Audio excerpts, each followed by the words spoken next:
Well, good afternoon or good morning, ladies and gents, boys and girls. By way of intro, my name is Adam Flynn, and I'm joined today by Michael McKenney, aka Magic Mike, for winning the Salesperson of the Month for the month of November, riding just over $60,000 in GCI, and he was the #1 salesperson for the entire Biggin and Scott Knox network. Well done, Magic. Thanks, mate. Awesome effort, mate.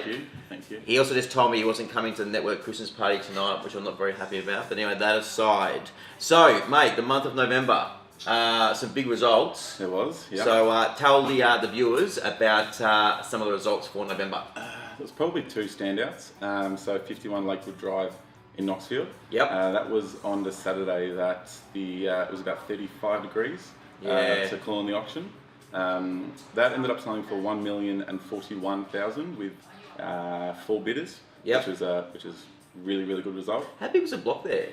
Was 600 and just over 600. Yeah, 606. okay. Massive money. Yeah, and I think a week before, one in the same street, similar caliber home, sold for 900. So it was a really good result. Yeah. Calling the auction wasn't fun though.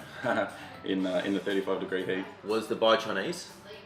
Yes. Yeah. Saw it on the day for the first time that day, 10 minutes prior to the start of the auction. Really? Yeah. Far out. Yeah. And there was 4 bidders. Yeah. And were they all international buyers or? 3 of the 4 were. Okay, got you. Yeah. Okay. And for those of you, it's on Lakewood Drive in Knox. It's a really good spot, sort of neighbouring on sort of Wantirna South there, surrounded by good quality homes not far from Westfield and so forth. Okay, and what were some of the other standout results for the month of November? The other one was a really cracking result at 14 Kia Ora Parade in Felicia Gully. Yep. So the first open for inspection, there were, testing my memory, I think it was about 33 groups through the first open. See, and 33 groups, like groups is not human beings. Groups is groups. So 33 groups is like 70 people, in like a half an hour window. Yeah, and then the following midweek open for inspection at that one, there was, for a midweek on a Thursday night, I think there was 19 groups. That's mental. So that sold after 2 weeks. Price guide was 645 to 710. Ended up selling for 785,000, which is that's crazy. Yeah. And was that scheduled for an auction or a closing date sale? Closing date sale. Okay. Yeah. Actually, that would have been really nice up there at midweek because of the views. Yeah. Had awesome views, like looking over pretty much all of Melbourne. Yeah. And so Kia Ora, Lakewood, they were the 2 standouts. Yep. In regards, I think it was you sold 4.5, 5. What were the other ones? So there was one on Donald Court in Boronia. That was just an original 4-bedroom, 2-bathroom home that sold after a week. Yep. Prices undisclosed on that one. Okay, yep. There was another one literally 30 steps from our office on Hastings Avenue. Yep. It was really good doing the opens for that because it could literally just walk from the office.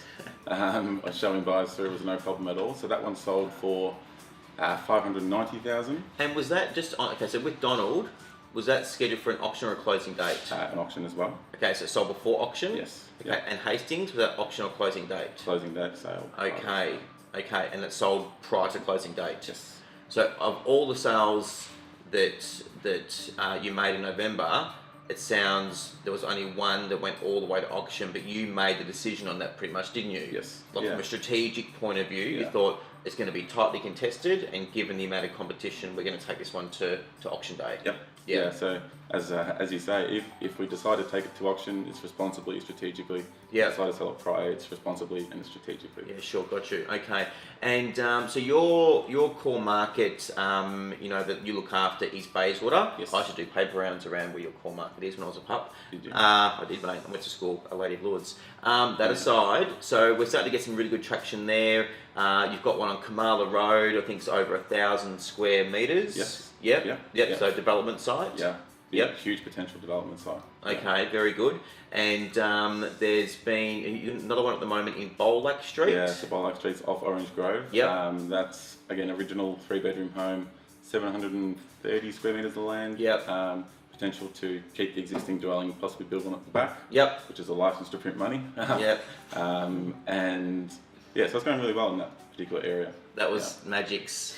He did a what do they call it? Hashtag on Instagram with the one on Bowl Lake saying license to print money. It was funny, and it really is a license to print money. So that Bayswater marketplace that you look after, what's happening in that marketplace? Because going back 6 months ago, it was absolutely out of control. Mm-hmm. Is it still as buoyant as what it was going back 6 months ago? Probably not as strong as 6 months ago, but still some really good numbers. Like Bolac Street first opened for inspection was this Saturday just gone. Yep. Where it was bucketing with rain.